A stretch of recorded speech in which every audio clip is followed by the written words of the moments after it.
நம்மை சுற்றி சூழல் விழிப்புணர்வு செய்திகள்.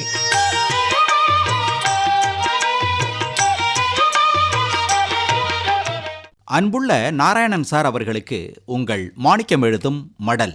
நலம் நலமறிய ஆவல். பருவநிலை மாற்றம் என்பது காலத்தின் கட்டாயமா இருக்குது.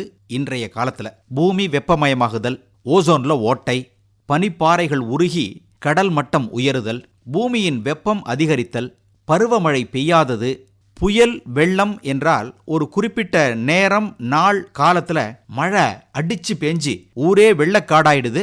அப்புறம் அடுத்த சில நாட்கள்ல மழை பெய்த சுவடே தெரியறதில்ல. இப்படி எகனைக்கு மொகனையா நாம் வாழும் சூழல்ல மாறுபாடு ஏற்படுதே. ஏன்? பருவநிலை பாதிப்பின் காரணமா உலகில் வரும் ஆண்டுகள்ல காட்டு தீ அதிக அளவுல இருக்கும்னு ஐக்கிய நாடுகள் சபை எச்சரிக்கை விடுத்திருக்கு. உலகின் 43 நாடுகள்ல மேற்கொள்ளப்பட்ட ஆய்வுல காட்டுத்தீ காரணமா ஆண்டுதோறும் 30,000 பேர் உயிர் இழக்கின்றனராம். மனித உயிரே இவ்வளவுன்னா மற்ற உயிரினங்கள், வனங்களில் வாழும் விலங்குகள், இவற்றிற்கு என்ன கணக்கு வழக்கு? வன உயிரினங்கள் இதனால அழிவை நோக்கி செல்கின்றன. காடுகளின் பரப்பளவு குறையுது. இப்படி இழப்பு ஏற்படும் நாடுகளின் பொருளாதார நிலையில் மாற்றம். ஏன் இழப்பு ஏற்படுது நாராயணன் சார்?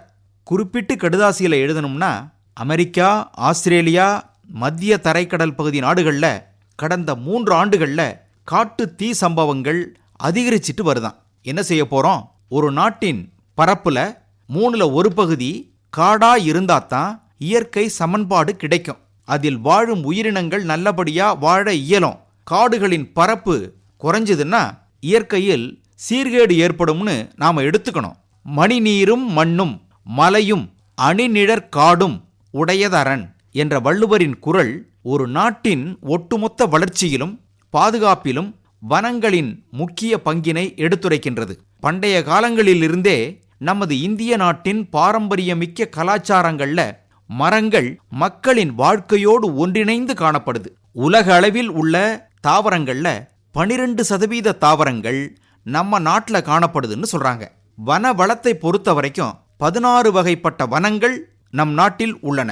2015ஆம் ஆண்டு கணக்குப்படி நம்ம நாட்டின் மொத்த நிலப்பரப்புல 24.16% வனங்களால் நிறைந்துள்ளது. இன்னும் ஒரு 9% பரப்பு காடா மாறணும். நம்ம நாட்டில் ஆங்கிலேயர் ஆட்சி காலத்துல வனங்களின் மேலாண்மையும் வனங்கள்லேருந்து கிடைக்க பெறும் பொருட்களின் பயன்பாடும் மரம் சார்ந்த தொழில் நிறுவனங்களின் பயன்பாட்டுக்காக அழிக்கப்பட்டு வந்தன. நாடு சுதந்திரம் அடைந்த பிறகு வன கொள்கை உருவாக்குனாங்க. இதன்படி 3ல் 1 பங்கு பரப்பு காடா இருக்கணும்னு வரையறுத்திருக்கிறாங்க. மலைப்பகுதிகளில் வனங்கள் 60%, சமவெளி பகுதிகளில் 20% நிலங்கள் வனங்களா இருக்கணும்னு திட்டமிடப்பட்டிருக்கு.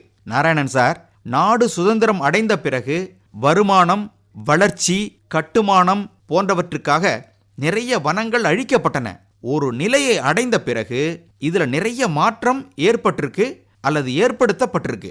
இப்பவும் நிறைய மர தேவைகள் இருக்கு. தேவைகளுக்கு ஏற்ப மரக்கன்றுகளை ஒவ்வொரு மாதமும் நாளும் பருவகால சூழ்நிலையிலும் கன்றுகளை நட்டு மரமாக்கணும். நம்ம நாட்டில் 20 வகையான மரம் சார்ந்த தொழில் நிறுவனங்கள் இருக்குதான். சட்டியில் இருந்தாதான் அகப்பையில் வரும்.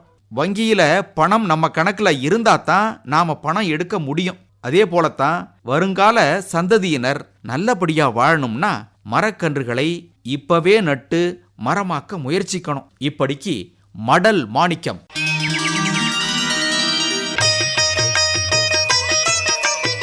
நம்மை சுற்றி சூழல் விழிப்புணர்வு செய்திகள் கேட்டீர்கள்.